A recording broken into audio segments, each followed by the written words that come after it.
그 제자의 증언 시리즈 21번째 시간, 십자가로 나아갈 때라는 말씀의 제목으로 거룩하신 하나님의 말씀 전하겠습니다. 십자가로 나아갈 때. 여러분, 저와 여러분, 우리 모든 그리스도인들의 인생을 저는 십자가로 나아가는 인생이다라고 표현하고 싶습니다. 저와 여러분, 우리 각자의 삶의 모습은 다 다르지만, 그러나 다른 모습, 다른 삶, 다른 여정을 거니는 것과 같은 우리들의 한 그 마지막의 데스티네이션, 우리의 목적지는 바로 예수 그리스도가 달려 돌아가신 십자가가 될 줄 믿습니다. 주님은 분명히 저와 여러분들을 통하여서 우리에게 간절히 소망하는 것은 아마 우리 모든 회입 비라닌 장로교회 성도님들, 오늘 이 예배에 참여한 모든 분들의 인생이 그러한 십자가로 가까이 나아가는 인생이 되기를 너무나도 원하실 것입니다. 단순히 형식적으로 오늘 이 아침에 거룩한 주의 존전에 나와 예배드리는 그러한 모습이 아니라 정말 나의 마음에 심령의 갈급함을 붙잡고 오늘 주님 앞에 나와 하나님, 나의 인생이 이 사순절, 이 종려주의를 맞이한 나의 인생이, 나의 오늘의 이 예배가 하나님이 허락하신 그 십자가로 나아갈 수 있는 가까이 나아가는 그러한 예배가 되기 원합니다의 고백으로 오늘 이곳에서 저와 여러분들에게 울려 퍼지기를 간절히 소망합니다. 그러나 분명히 예수님께서 우리 각자에게 그 십자가를 향해 나아갈 때 우리에게 각자에게 합당한 그러한 사명들을 주셨는데, 근데 문제는 우리가 그 사명들을 감당할 때 너무나도 많이 두렵고 떨린다라는 것이죠. 그래서 이 사명에 대해서 내적인 어떠한 혼란함들이 일어날 때가 많습니다. 내가 이 길을 걸어가야 하는가? 내가 이 길을 걷지 말아야 할까? 내가 이것은 좀 피하고 싶은데, 내가 이 순간을 맞이하고 싶지는 않은데라는 여러 가지의 생각들이 우리를 덮쳐올 때가 있습니다.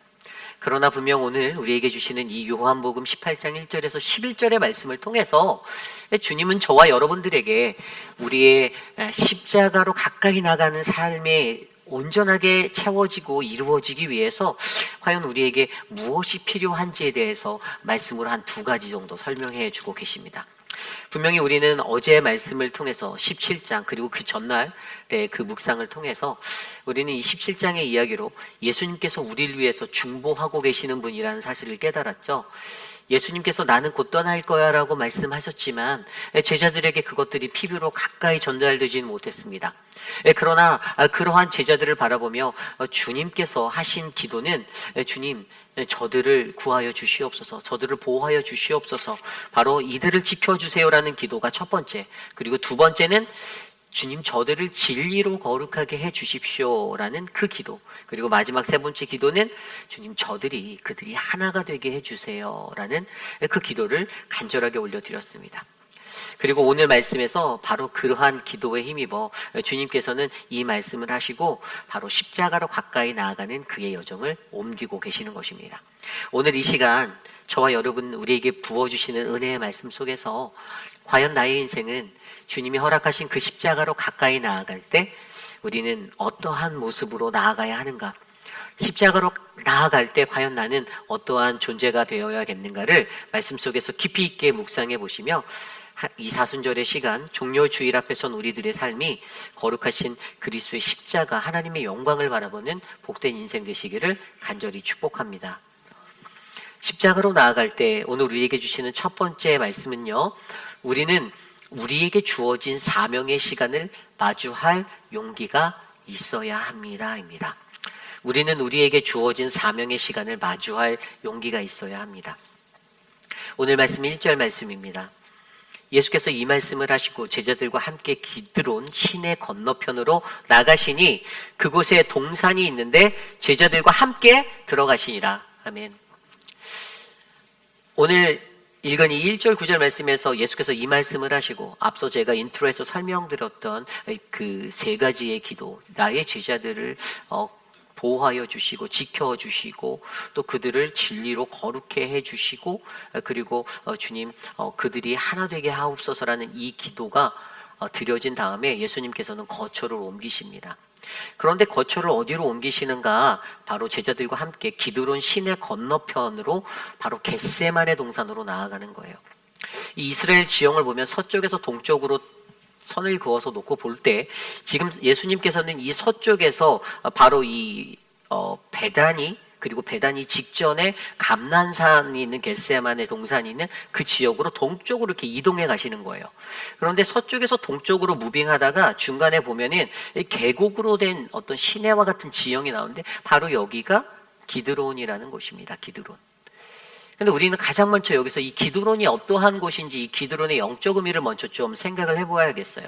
성경이 그냥 예수님께서 기드론 시내 건너편으로 건너갔다, 그 시내를 건넌 이야기를 그냥 말하고 있지는 않고 분명가 무언가 영적인 의미가 여기 담겨 있을 텐데 그것이 무엇일까요? 이 기드론 시내를 자세히 들여다보면 북쪽으로부터 남쪽으로 남하에서 흐르는 그 계곡물, 이 시내는요, 실로와 그 수로를 지나서 맨 밑으로 보면 흰놈 골짜기라 나오는 그 지명으로 이 물이 흘러가게 되어져 있어요. 그리고 이게 서쪽에서 동쪽으로 건너가야지만, 이 시내를 건너야지만 우리가 알고 있는 베다니 감난산에 있는 겟세마네에 이를 수 있었다라는 것인데, 성경에서 이 기드론에 대해서는 어떤 영적 의미를 주는가? 이 열왕기하 23장 4절에 보면 남유다의 16번째 왕이었던 요시야 왕이 그때 바알과 아세라의 그 모든 우상들을 찍어서 불살았던 그 땅이 있어요. 그 기드론 밭이라고 기록되어져 있는데 그곳이 바로 기드론이라는 지명의 땅입니다. 그리고 두 번째로 사무엘하 15장 23절에 다윗이 자신의 아들 압살롬에게 쫓겨서 도망할 때 사무엘하 15장 23절에 보면 그가 울며 건넌 시내의 이름을 바로 기드론 시내라고 성경은 묘사하고 있습니다. 성경 속에 나오는 이 두 가지의 지명을 통틀어서 정리해보면, 여러분, 이 기드론이 가지고 있는 영적인 해석 의미는 바로 그들의 어그러진 신앙이 정결케 회복되어졌던 그러한 땅이었고요. 그리고 가슴 아픈 눈물로 그 땅을 건너 하나님의 회복의 자리로 나아갔던 그런 다윗의 마음이 담겨있던 그런 곳입니다.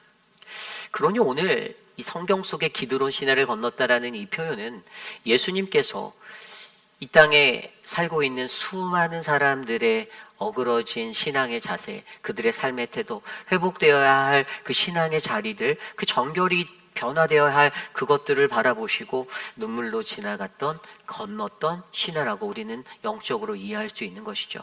그리고 그것을 통해서 예수님은 제자들과 함께 그의 삶 가운데 매우 익숙한 장소, 바로 베다니 감난산에 있는 겟세마네 동산으로 나아가고 계신다라는 것이 바로 오늘 1절 말씀의 해석입니다. 그렇습니다. 그런데 오늘 우리가 1절 말씀을 들여다보면 우리의 마음에 닿는 것이 있죠. 여러분 보세요. 예수님께서는 제자들과 함께 기드론 시내 건너편에 있는 겟세마네로 나아가셨다라고 기록된 이 구절을 보면 사실 저는 이런 생각이 들었어요. 가기 싫었을 수도 있을 텐데, 피하실 수도 있었을 텐데, 그런데 왜 예수님은 스스로 그 자리를 찾아가셨을까? 왜 자발적으로 그 땅으로, 그곳으로 나아가셨을까라는 생각을 하게 되었습니다. 여러분, 저와 여러분들의 신앙생활을 한번 들여다볼까요? 우리가 이 땅에서 그리스도인이라는 사명으로 살아갈 때 여러분, 저와 여러분들에게 하나님이 주신 사명이 있습니다. 그렇죠? 그런데 그 사명을 감당할 때 때로는 어떤 분들은 시무 장로님으로 장로의 직에 봉직하며 섬길 때 책임감이 막중하다 보니까 이것들이 너무 무겁고 힘들 때도 느껴져서 무언가 조금 쉬고 싶기도 하고 이거 하기도 싫기도 하고 그런 마음이 들어오지만, 그러나 그런 분들이 계속해서 그 자리를 섬겨주시고 끌어가는 이유가 무엇일까?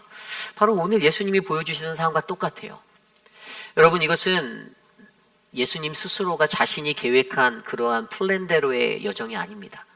이미 하나님께서 그를 위해서 사명자로 부르신 그를 통해서 하나님이 이끄시는 길이에요.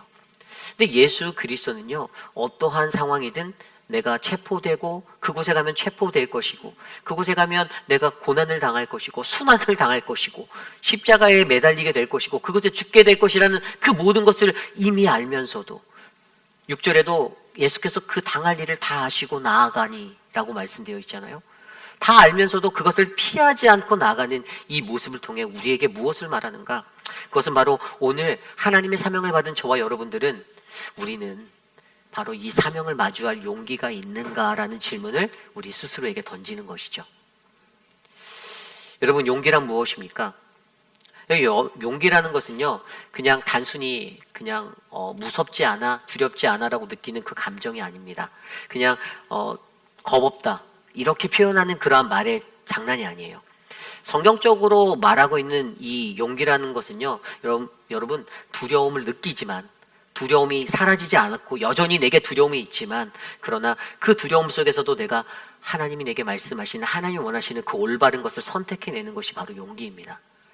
많은 사람들은 용기를 그냥 조금 담대하고 대담한 것, 멋져 보이는 그러한 어떤 육체적인 어떤 결단력으로 생각할지 모르겠지만, 성경 속에서 하나님이 말하고 있는 두려움이라는 것은 여전히 우리 안에는, 우리는 연약해서 두려움 가운데 놓여진 존재이지만, 그러나 그 두려운 상황 속에서도 환경에 굴하지 않고 내가 하나님이 말씀하시는 사명을 마주하였을 때 올바르게 그것을 결단해내고 움직일 수 있는 그 선택의 자리라는 것이죠.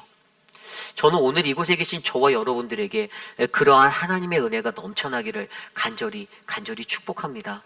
어떠한 때보다 우리에게 필요한 것은요, 여러분, 하나님은 분명히 이곳에 세워놓은 저 외에 여러분들에게도 동일한 사명을 불러주셨습니다. 그 사명을 주셨어요. 각자에게 다른 모습으로 다 주셨어요. 그렇지 않습니까? 이 사명이라는 것이 내가 마주했을 때, 여러분, 목사인 제가, 예를 들어서 목회자인 제가 저의 사명으로 이 길을 선택해서 왔는데, 제가 두렵고 떨린다고 해서 못하겠다, 하지 말아야지 라고 생각하고 제가 떠나고 포기해버리고 그것들에서 나의 방향을 돌이킨다라면 우리 하나님이 정말로 기뻐하실까요? 기뻐하지 않겠잖아요. 여러분도 마찬가지예요. 때론 어떤 이는 장로로, 어떤 이는 집사로, 어떤 이는 권사로 부르셨는데, 그 삶의 자리에서 하나님이 부르신 그 부르심의 자리가 있는데, 사명을 마주할 때마다 자꾸만 나의 삶과 나의 환경이 나에게 밟히고 나에게 버거운 것들로 전달되어질 때, 주님, 지금은 조금 어렵사오니 제가 조금 형편이 나아지면, 주님, 내가 지금은 아니고요, 내가 리타이어 한 후에 내가 나중에 좀 해볼게요 라는 그러한 발언을 한다던가, 아니면 하나님, 내 상황에 맞춰서 내가 그때 하나님께 섬기겠습니다라는 식으로 이 사명을 마주하는 것이 아니라, 우리에게 주요하게 주신 그 하나님의 사명을, 이 주어진 사명의 시간을 내가 마주할 때, 주님, 내가 묵묵히 그 길로 나아가겠습니다. 내가 가기 싫어도, 내가 정말로 그 자리에 나가기 싫어도, 주님, 나는 이것을 끝까지 포기하지 않고 달려가겠습니다라고 믿는 그 은혜가 저는 저와 여러분들에게 넘쳐나기를 간절히 축복합니다. 그렇다면 조금 더 깊이 있게 생각을 해보면 보십시오. 하나님이 주신 사명의 시간을 예수님은 오늘 마주하고 있었죠. 그것은 바로 십자가로 가까이였어요. 그런데 성경 속에서도 많은 인물들이요, 이것들을 제대로 감당하지 못했던 경험이 너무 많이 있습니다. 우리가 특별히 잘 알고 있는 요나가 그랬습니다. 요나는요, 아수르 땅에 하나님의 그 심판의 것들을 선포하라는 그 메시지를 듣고 하나님께 거부하고 거절하고 도망쳤어요. 다시스로 가는 배에 몸을 실었습니다. 나는 할 수 없다라는 거예요. 왜 나냐라는 거예요. 가기 싫다라는 거예요. 우리 민족을 힘들게 했던, 괴롭혔던 저 민족을 나는 정말로 싫어하는데 나는 그 땅에 가기 싫습니다.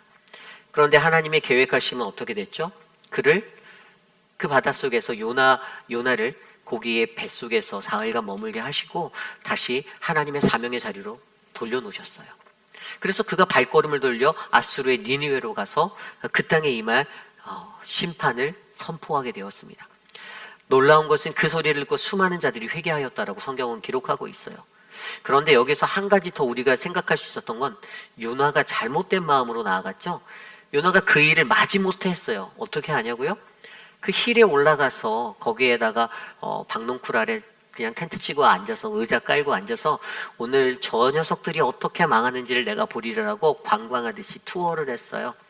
그때 하나님께서 그에게 박농쿨의 그러한 예를 통해서 한 생명도 소중히 여기시는 그 하나님, 결코 한 생명도 포기하지 않으시는 하나님의 사랑을 깨닫게 하시고, 그로 말미암아 다시금 회복되어 하나님의 사랑을 깨달아 하나님의 말씀을 이해하여 온전한 하나님의 섬김의 자리로 나아갈 수 있는 인생으로 세워주셨다라는 것.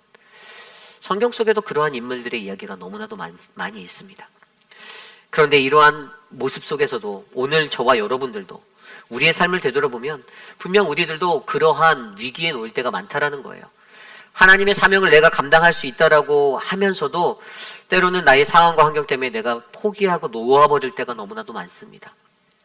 그런데 그때 우리는 과연 어떻게 해야 나에게 주신 사명을 올바르게 마주하려면 나에게 무엇이 필요한가? 이것을 한 번 더 생각해 보아야겠죠. 그렇다면 거기에서 나에게 주어진 사명을 마주하기 위해 내게 무엇이 중요한가? 첫 번째는 하나님과의 바른 관계가 필요하다는 것입니다. 하나님과의 바른 관계. 오늘 여러분들은 하나님과 바른 관계를 잘 가지고 계십니까? 왜 목소리가 네, 아멘. 아침 식사들 안 하고 오셨죠? 네. 여러분, 하나님과의 바른 관계가 저와 여러분들 안에 가득가득 채워지기를 기도합니다. 여러분, 이것이 살 길입니다. 여러분, 사명을 감당하는 것은요, 우리의 능력이 아닙니다. 저는 확실히 선포할 수 있어요. 우리가 사명을 감당할 수 있는 그 능력은 바로 이 관계 때문입니다. 하나님이 내 안에, 그리스도가 내 안에, 그래서 그분이 우리의 능력이 되어 주실 때 우리는 우리에게 주어진 이 사명을 바르게 감당할 수가 있습니다. 두 번째로 나와의 하나님과의 바른 관계가 세워졌다면 그 다음 단계로 여러분 우리 안에 주어진 부르심을 확신하시길 바랍니다. 하나님이 우리를 부르셨어요. 나와 주님과의 관계 속에서 그 사명을 내가 확인하는 거예요. 그리고 확신하셔야만 합니다. 그래, 나는 사명자다.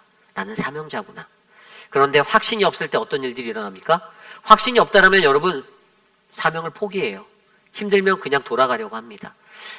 내년에 하지, 내후년에 하지 라고 포기합니다. 그러나 우리가 사명자이기에 어떻게 해요? 불가능은 없습니다. 하나님이 내게 주신 사명이기에 하나님이 이루실 것을 내가 믿기에 우리는 그 뜻으로 나아갈 수가 있습니다. 그렇게 부르심에 대한 확신을 갖고 그 다음 단계는요, 자기 부인을 할 수가 있게 돼요. 나를 부인하는 겁니다. 내가 원하는 것대로 살던 인생이었는데 이제는 하나님의 계획 속에서 하나님의 뜻을 구하며 살아갈 수 있는 인생이 되겠다라고 다짐하는 겁니다. 예수님께서도 십자가에 달려 돌아가시면서 주님 이 잔을 내게로 나로 피하게 하지 말라고 기도하면서 하셨던 말씀이 주님의 뜻대로 이루게 해달라고, 아버지의 뜻대로 행하옵소서라고 기도했잖아요. 여러분, 우리가 구할 것은 하나님의 뜻입니다. 나를 부인하는 그 삶의 모습은 내 뜻대로, 내가 원하는 대로 신앙생활하고 내가 편안한 대로 내가 그냥 컴포트한 어떤 한 사람의 그냥 무늬만 크리스찬이 되어 이 땅을 살아가겠다는 게 아니라 정말로 십자가로 가까이 나아가 있다는 하나님의 진정한 한 사람이 되어서 내가 서겠다라는 고백으로 나를 비우고 그 안에 내 안에 예수를 채워 아버지의 뜻대로, 내 뜻이 아닌 아버지의 뜻대로 내가 살아나가겠다라고 다짐하는 것입니다. 그리고 거기에 더하여서 마지막으로 한 가지 더, 하나님을 더 많이 사랑하셔야만 합니다. 자기를 부인하며 하나님을 끝없이 사랑하면 내가 사랑하는 대상 그 하나님 때문에 우리는 그 무엇이든 주님께 순종하고 행할 수가 있습니다. 결국에 이것을 통해서 어떻게 합니까? 하나님이 펼쳐놓으신 우리의 인생 가운데 내게 부어주시는 그 부르심의 자리에 우리는 순응하며 나아갈 수 있는 것입니다. 내가 하기 싫다고 내가 피할 수 있는 것이 아닙니다. 저와 여러분들 삶에 저는 그러한 은혜가 많아지기를 간절히 소망합니다. 어떠한 삶의 환경 속에서도 우리는 우리 스스로에게 주어진 사명의 시간을 맞닥뜨릴 수 있는 이 용기가 필요합니다. 비록 두렵지만, 비록 떨리지만, 아직 내가 할 수 없을 것 같고 내가 바쁘다라고 내가 느끼지만 나의 상황과 나의 환경 때문에 내 삶이 좌지우지되는 것이 아니라 나와 함께 하시는 하나님, 내가 사랑하는 하나님, 그분과의 깊이 있고 바른 관계 속에서 그 어떠한 삶의 자리에서도 가장 먼저 하나님 앞에 내게 주신 이 나의 사명의 시간을 마주하며 주님, 내가 묵묵히 이 길을 걸어가겠습니다. 내가 가슴이 아파도 눈물을 흘리며 내가 바로 이 기두른 시내를 건너서 바로 십자가의 길로 나아가겠습니다라고 말씀하신 예수 그리스도처럼 하나님, 나도 나에게 주어진 사명의 시간을 마주할 용기를 내어 그렇게 나아가겠습니다라고 고백하는 저와 여러분, 우리 모두가 되시기를 간절히 축복합니다. 이것이 바로 오늘 말씀의 첫 번째, 십자가로 나아갈 때 우리는 우리에게 주어진 사명의 시간을 마주할 용기가 있어야 합니다.입니다. 오늘 마지막으로 두 번째, 십자가로 나아갈 때 우리는 세상 앞에 당당한 그리스도인의 정체성을 가져야 합니다.입니다. 우리는 세상 앞에 당당한 그리스도인의 정체성을 가지셔야 합니다. 오늘 말씀 4절 이후에 보면요, 예수께서 그 당할 일을 다 하시고 나아가 이르시되 너희가 누구를 찾느냐? 5절 대답하되 나사렛 예수라 하거늘 이르시되 내가 그니라 하시니라.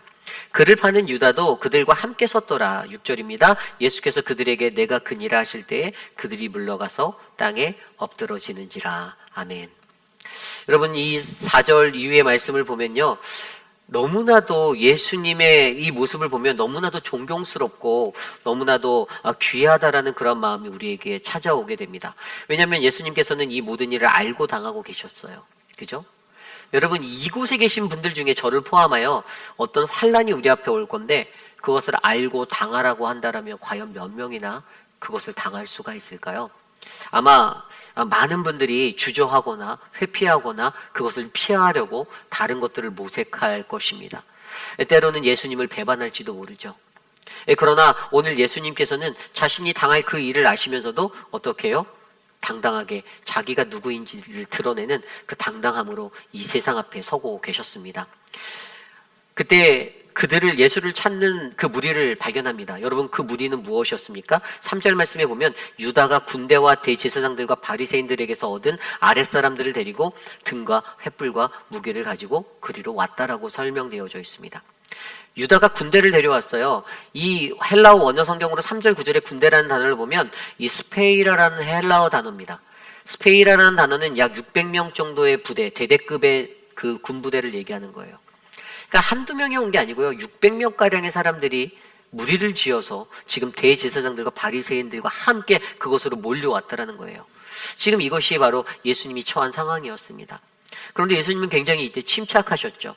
자신이 당할 그 일들을 다 이미 아시기에 오히려 그들에게 나아가 너희가 찾는 사람이 누구니라고 물어봅니다. 그때 그들의 대답은요, 나사렛 예수다 라고 말하자 예수님은 한치의 머뭇거림 없이 내가 그니라 라고 대답하고 있습니다. 여러분, 저는요, 오늘 예수님께서 선포하신 내가 그니라라는 이 믿음의 고백이 이곳에 계신 모든 분들의 인생의 고백이 되기를 소망합니다. 여러분, 세상에서 여러분들 스스로를 그리스도인으로 자랑하시길 바랍니다. 그리스도인임을 속이지 마시길 바랍니다. 숨기지 마세요. 안 그런 듯이 쳐다보시는 분들이 한두 분 계시긴 하지만 여러분, 세상에서 우리가 그리스도인인 것을 속일 때가 많이 있어요. 그렇지 않나요? 감사합니다. 아니라고 자신있게 대답하신 천국에 가실 줄 믿습니다. 있습니다. 여러분들은 없는 저는 있었어요. 세상에서 예수 믿는 것이 부끄러웠던 적이 있었습니다.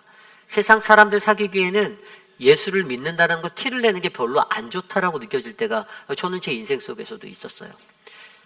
대학에 가면 대학에서 여러분 동아리 문화나 뭐 대학 학과에서 뭐 MT를 가고 뭐 하면 그 학내에 여러 가지 술 문화들이 있었습니다. 그런데 그곳에 가면 꼭 신입생 때는 막 선배들이 부어라 마셔라 이러면서 데리고 다니잖아요. 근데 그때 그들 앞에서 내가 그리스도인이라 저는 술을 마실 수 없어요라고 표현해 보신 분들 계신가요? 그냥 여러분들이 그런 적 없다고 느끼신 거는 여러분들이 살았던 그 삶의 사이클이 거기서도 술잔을 받았던 모습으로 살았던 모습으로 남용이 되고 이해가 됐기 때문에 그런 적이 없다라고 말하는 거예요. 그런데 신앙을 제대로 갖고 있었던 사람들이라면 그 문화가 너무 힘든 거예요. 회식 자리에서, 회사 회식 자리에 가서 여기저기 금요일마다 끌려다니는 자리에서 저는 그리스도인이라 술을 마시지 않습니다라고 정직하게, 자신있게, 당당하게 말할 수 있는 사람이 과연 몇이나 될까요? 여러분, 우리의 삶 속에서 굉장히 이것이 중요한 일입니다. 이게 쉬운 일인 것 같지만 예수님은요, 오늘 그들에게 나가서 내가 그니라라고 얘기하고 있어요. 너희가 찾는 사람이 바로 나야. 내가 바로 나사렛 예수야. 그런데 여기서 우리가 이 이야기를 통해서 한 가지 확실하게 기억해야 하는 것은요, 우리가 과연 이러한 진정한 그리스도의 정체성을 드러낼 수 있는 이 고백을 하기 위해서 우리에게 가장 필요한 한 가지는 여러분, 가장 크신 하나님을 두려워하라는 것입니다. 가장 크신 하나님을 두려워하셔야 돼요. 오늘 말씀을 들여다보면요, 6절 말씀에 너무 크게 은혜가 됐던 구절인데요, 예수께서 그들에게 내가 그니라 하실 때 그들이 물러가서 땅에 엎드러지는지라. 아니 뭐 예수님이 말하면서 장풍을 쐈습니까? 그들이 왜 다 엎드려지죠? 놀랍지 않나요? 여러분, 이 구절을 보면 이 누미노제라는 이런 단어가 하나 떠오릅니다. 이 라틴어로는요, 루멘이라는 단어예요. 이게 신적 존재라는 의미의 뜻을 갖고 있어요.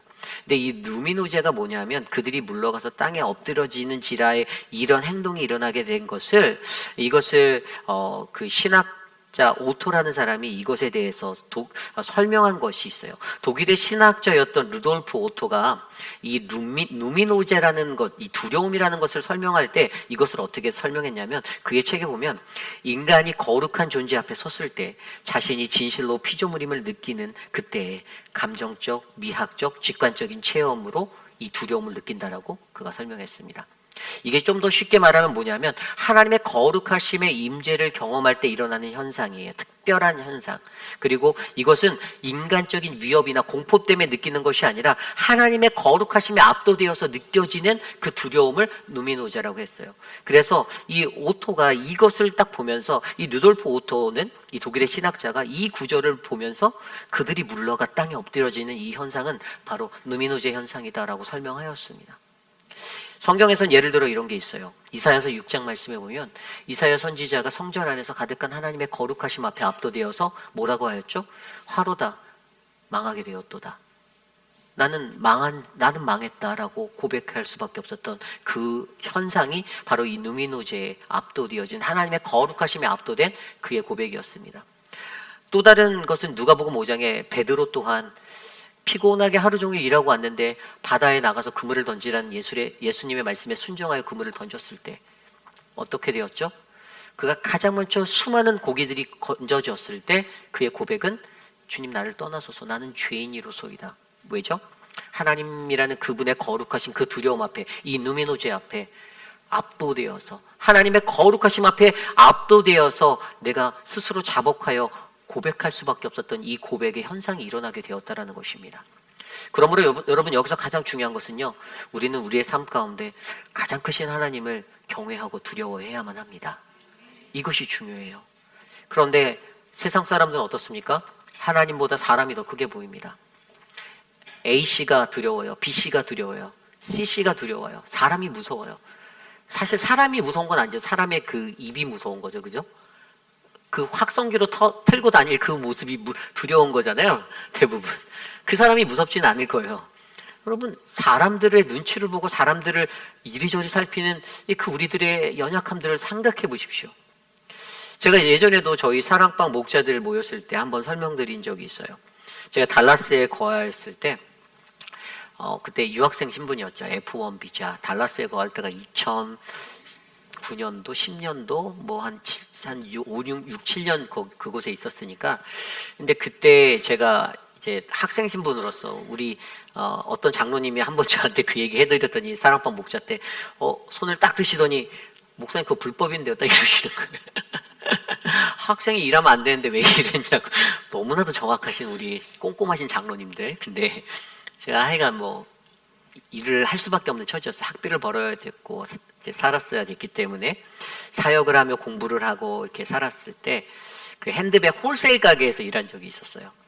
그런데 그때 같이 일했던 이웃교회 집사님 한 분 남자분이 계셨어요. 참 말이 없으시고 조용하신 분이셨는데 근데 이분이 그 가방이 홀세일 가방이니까 굉장히 많은 주문이 들어와서 박스 포장을 많이 하시는데 이분이 이제 박스 포장 담당이셨어요. 근데 거기에다가 영어로 요한복음 3장 16절 말씀을 영어로 써서 이렇게 넣어서 이렇게 보냈어요. 그 패킹할 때 그걸 넣으신 거죠. 저는 이제 그곳을 봤어요. 예전부터 그분이 하실 때마다. 그랬더니 점심 먹으면서 같이 얘기도 나누고 대화 나누다 보니 목사님 저는 하나님의 복음을 끝까지 전하는 사람 되고 싶어요 이랬어요. 그런데 사실 이분이 이걸 넣다가 어느 날 사장님 아들한테 걸렸어요. 더욱이나 그때 그 가방 가게 사장님이 달라스에서 무슨 그 절이 있었거든요. 그 절에서 회장을 맡고 계시는 아주 중요한 분. 회장이 문제예요. 근데 회장이 문제인데 회장이었어요. 그랬더니 어떻게 됐을까요? 이 집사님이 그날 바로 잘렸어요. 그 사건이 벌어진 게 점심 먹고 한 2시, 3시쯤 벌어졌는데 저는 이제 잡이 뭐였냐면 저는 이제 제가 컴퓨터나 이런 걸 좀 잘해서 이제 포토샵을 하고 사진을 찍고 웹사이트를 관리해주고 이런 쪽 일을 했기 때문에 저는 그 사무실에서 일을 했는데 밖에가 시끄러워서 이렇게 봤더니 그런 일들이 있었고 그분이 이제 바로 파이어돼서 이제 바로 쫓겨나갈까 하시는 걸 제가 보면서 마음이 너무 불편했어요. 그래서 제가 머릿속으로 마음속으로 생각을 했습니다. 내가 오늘 저는 목사였잖아요 그때. 내가 오늘 저들에게 가서 내 마음에 있는 말을 쏟아놓으면 어떻게 될까라는 밥줄이 끊기게 1번 밥줄이 끊긴다 2번 그냥 넘어간다. 여러분 어떻게 됐을까요? 네, 밥줄이 끊겼습니다. 제가 고민을 몇 시간 동안 하다가 퇴근하기 1시간 전에 사장님한테 가서 말을 했어요.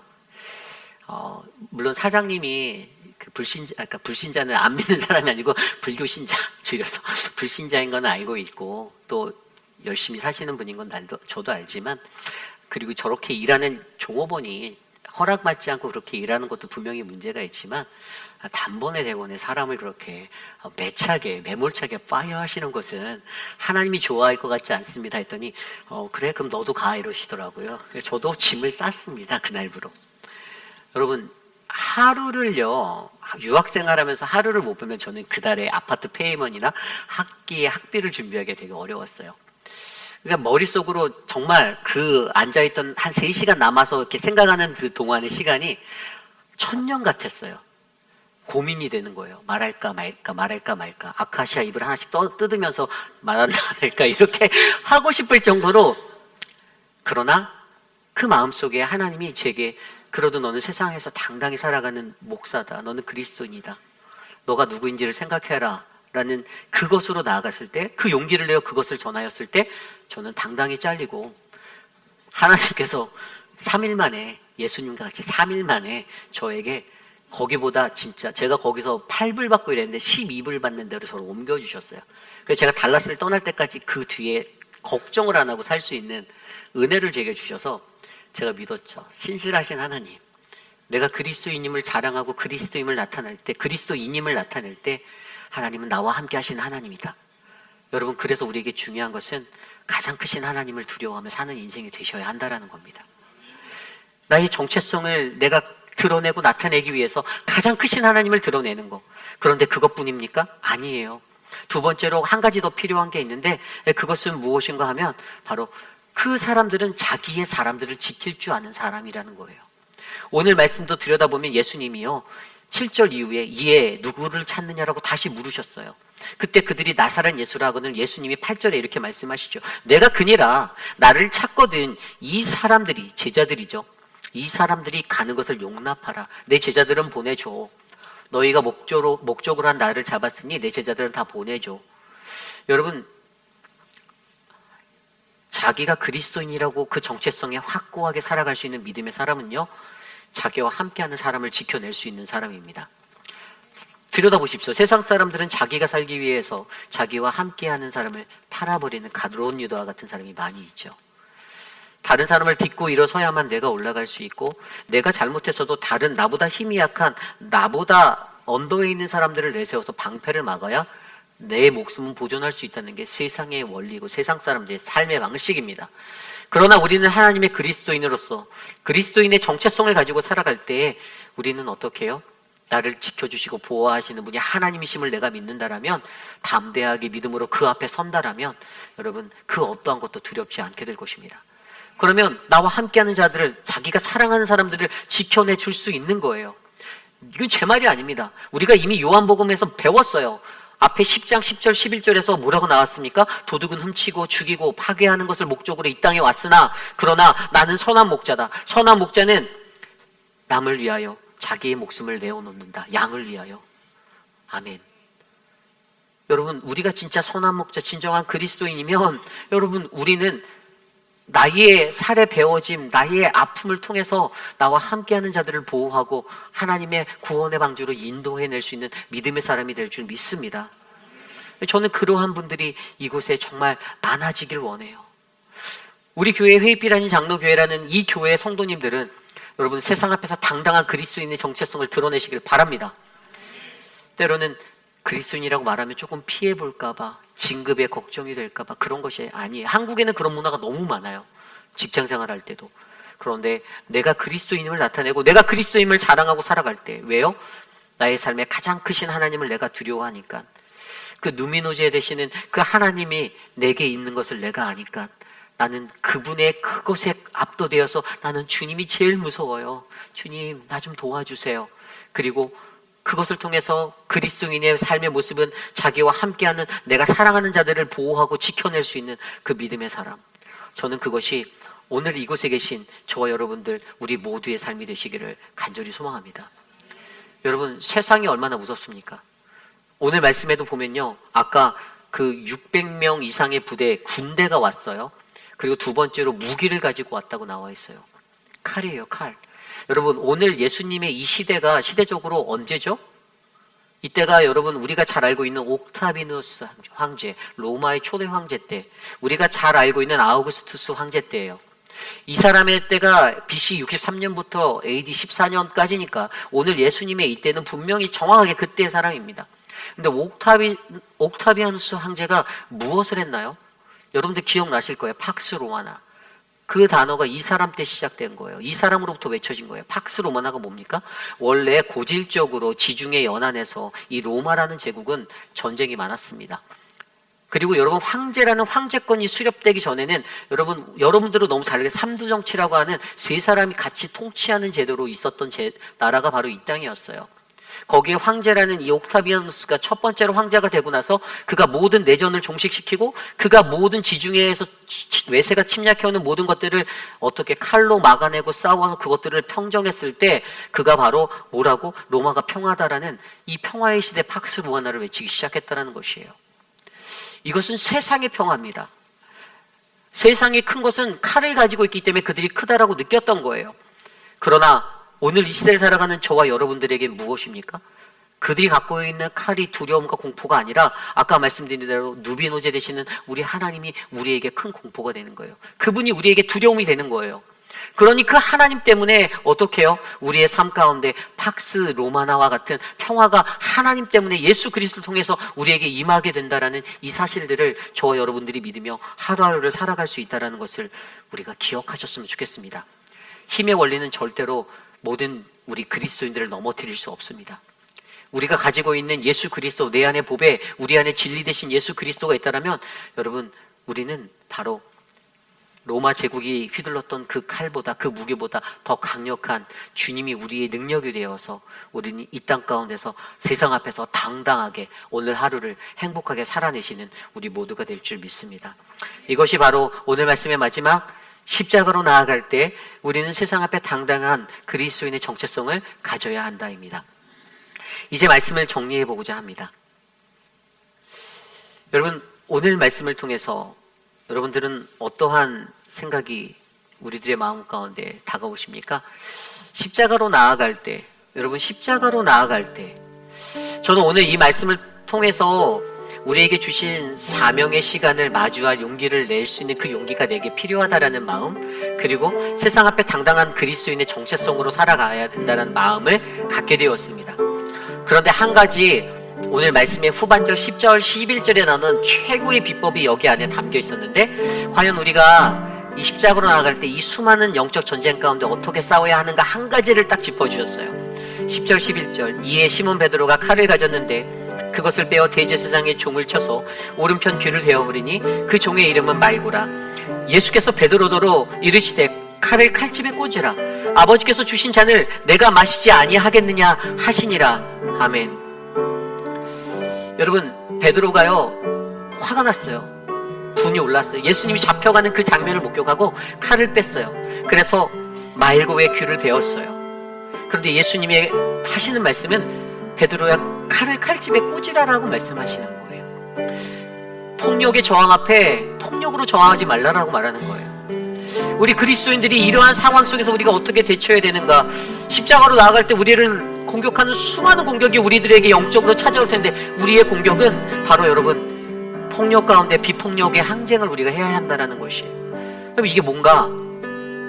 우리가 잘 알고 있는 인도의 마하마디 간디 같은 사람들, 영국의 소금세의 높은 부가로 인해서 그 국민들이 힘들어하고 어려워할 때 그 바닷길까지 나아가는 그 길로 그들이 행진하였던 그 행진 속에서 영국의 경찰들이 달려와 그들에게 매를 놓고 그들을 때리는 폭력을 휘두를 때에도 그들은 그 매를 맞으며 끝까지 그 길을 걸어갔던 그 투쟁의 그러한 사람으로 우리에게 잘 알려져 있는 마하마디 간디.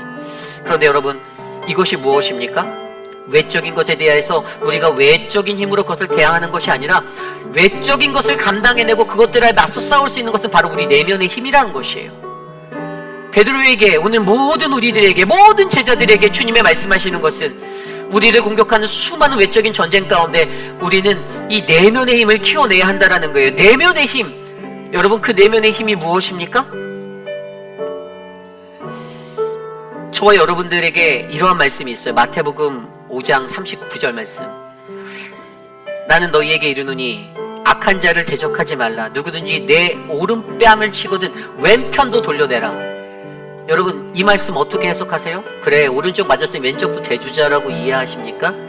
제가 예전에 신학교 다닐 때 이해했던 한 가지 원리가 있어요. 신학자 윌터 윙크가 이것을 어떻게 했는지 아세요? 여러분, 사람이 왼뺨을 맞으려면 오른손으로 때려야 되죠. 그럼 반대쪽 뺨을 때리려면요, 이렇게 아닙니다. 손등으로 때리는 거예요. 이렇게 해요. 고대 시대 사람들에게 손등은요, 손등으로 누군가를 때리는 것은 수치와 비난과 너무나도 큰 조롱이었어요. 그런데 이 윌터 윙크가 이 구절을 해석하면서 뭐라고 말했냐 하면, 그때 그가 왼편으로 돌려댄 그 자리는 나는 너와 똑같은 인간이야. 나를 비하하지 말아줘. 나는 하나님이 지으신 동등한 존재로서고 너에게 비하받는 존재가 아니라는 그러한 말없는 묵시의 투쟁이고 그 대항이었다는, 저항이었다라는 거예요. 우리가 사람의 생각으로 하면 그냥 성경의 구절에서 오른쪽 됐으니 왼쪽도 되어져서 또 때리세요로 나갈 것 같지만, 그러나 우리 그리스도인들이 그것에 소리 없는 침묵의 항쟁으로 우리의 의사를 표현해야 하는데, 우리의 주권 대신 하나님의 것들을 나타내야 하는데, 여러분, 그것이 바로 십자가로 나아갈 때 우리의 사역 가운데 모든 그리스도인들이 가져야 하는 너무나도 귀한 투쟁의 마음이라는 거예요. 여러분, 우리 스스로에게 한번 물어보십시오. 오늘 나는 이러한 내면의 힘이 있는가? 비폭력에 항쟁하기 위해서 하나님이 주시는 평화 되시는 예수 그리스도가 정말로 내 안에 있는가? 내 속에서 나는 하나님의 그 은혜를 구하며 오늘 하루를, 이 사순절의 시간을, 종료 주일을 맞이하고 있는가? 다음 주면 부활의 주일입니다. 그러나 우리가 걸어가는 이 시간 속에서 저와 여러분, 우리 모두가 베드로에게 깨우쳐 주신 대로 칼이 아닌 이 순종의 신앙을 통하여서 그 어떠한 거센 폭력과 어떠한 억압 속에서도 꿋꿋하게 주님의 십자가를 바라보고 걸어갈 수 있는 내면의 성찰이 일어나 하나님의 온전한 복음의 은혜를 누리는 우리 모두가 되시기를 간절히 축복합니다. 그러한 마음으로 이 시간 함께 오늘 말씀을 정리하며 모두 찬양할 때, 이 시간 모두 자리에서 일어나서 우리 함께 주의 십자가 지고 함께 이 찬양 드리며 나아가겠습니다. 함께 찬양합니다. 주의 십자가 지고 나 그곳에 가리니, 주의 십자가 지고 나 그곳에 가리니, 모든 땅의 끝이 기근이라도 주님 그곳에 나 보내셨으니, 주님 그곳에 나 보내셨으니, 주님의 뜻 구하며, 주님의 뜻 구하며 찬양하리라.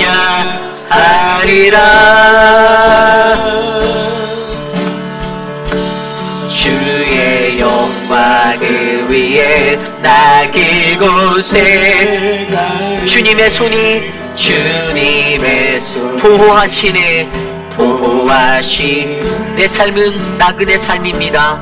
내 삶은 나그네 삶이니, 주 오실 날 바라며 선포하리라.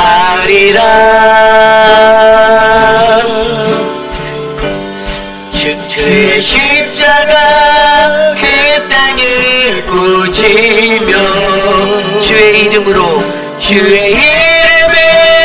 세례를 주고 내 영혼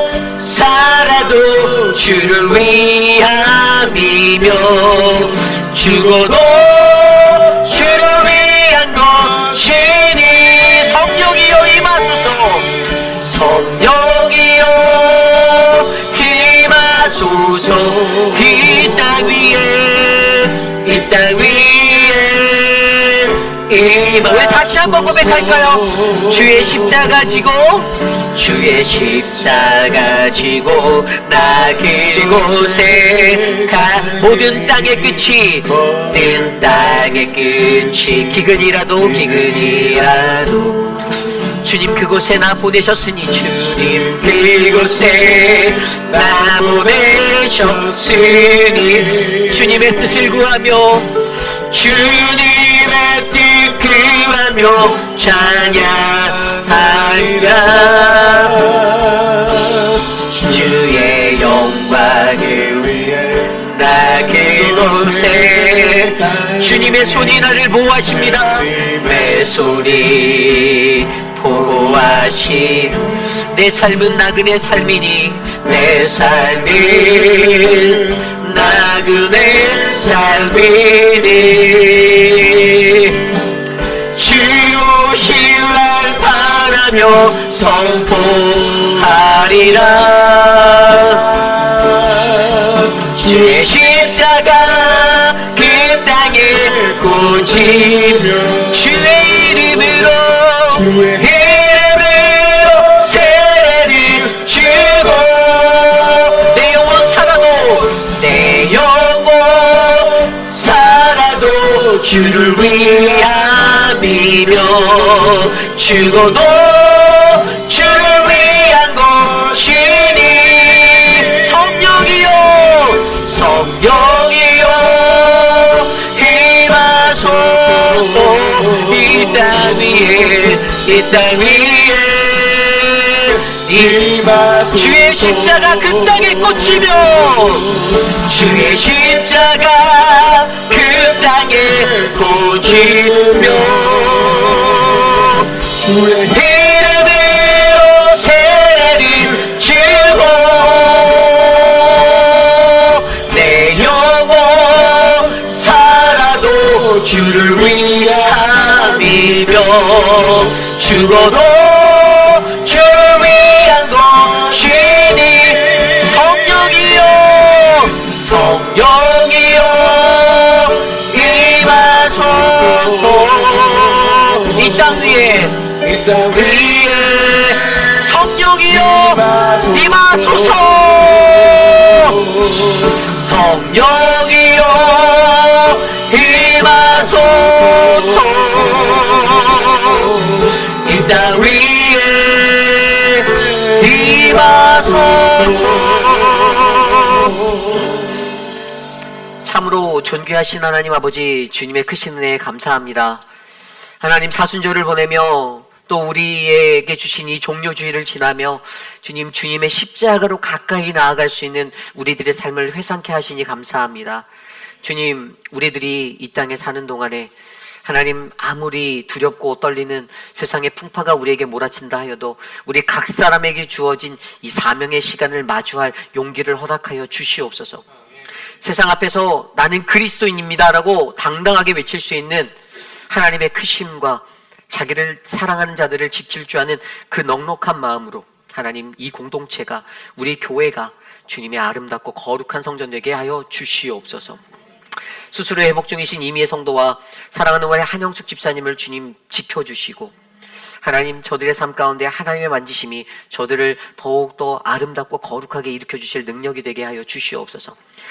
하나님, 특별히 알러지와 또 여러 가지 비염, 또 심장의 여러 가지 질환과 당뇨, 하나님, 그러한 것들로 고통받고 계신 많은 분들을 기억하여 주시고, 하나님, 친히 주님의 은혜로 각 사람의 삶을 이 환절기 때에 아프지 않도록 잘 지켜 주시옵소서. 지금은 우리 구주 예수 그리스도의 무한하신 은혜와 그 크신 하나님의 사랑하심과 성령 하나님의 감화감동, 교통하심의 역사가 우리의 인생의 데스티네이션 십자가로 가까이 나아갈 때, 하나님, 우리 앞에 찾아오는 그 두려움 앞에서도 하나님, 나는 나에게 주신 이 사명을 끝까지 지켜내고 마주할 용기가 있는 하나님의 백성이 되길 원합니다. 하나님, 나는 그리스도임을 온 천하 만방에 널리 널리 외치며 정말 하나님의 백성답게 아름답게 살기를 원합니다라고 고백하는 사랑하는 우리 휘입비라는 장로교의 모든 성도님들, 오늘 이곳에 나와 전심으로 예배드린 믿음의 권속들 머리머리 위에 지금으로부터 영원토록 함께 하시기를 간절히 축원하옵나이다. 아멘.